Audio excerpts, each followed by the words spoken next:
حدثنا الحميدي قال حدثنا سفيان قال حدثنا يحيى بن سعيد الأنصاري قال أخبرني محمد بن إبراهيم التيمي أنه سمع علقمة بن وقاص الليثي يقول سمعت عمر بن الخطاب رضي الله عنه على المنبر يقول سمعت رسول الله صلى الله عليه وسلم يقول إنما الأعمال بالنيات وإنما لامرئ ما نوى، فمن كانت هجرته إلى دنيا يصيبها أو إلى امرأة ينفها فهجرته إلى ما هاجر إليه.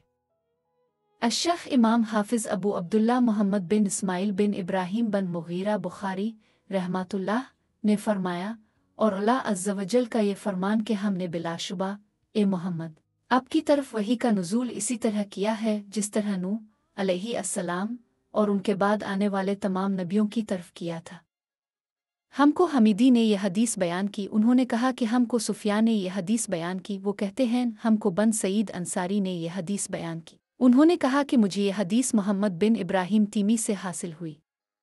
उन्होंने इस हदीस को अलकमा बन वकास से सुना। उनका बयान है कि मैंने मस्जिद नबवी में मिंबर रसूल पर उमर बन खिताब रज़ की ज़ुबान से सुना। वो फरमा रहे थे कि मैंने जनाब रसूल अल्लाह से सुना। अब फरमा रहे थे कि तमाम अमाल का दारोमदार नियत पर है और हर अमल का नतीजा हर इंसान को इसकी नियत के मुताबिक ही मिलेगा। बस जिसकी हिजरत तर्क वतन दौलत दुनिया हासिल करने के लिए हो, किसी औरत से शादी की गरज हो, बस इसकी हिजरत उन्हीं चीज़ों के लिए होगी जिनके हासिल करने की नियत से इसने हिजरत की है।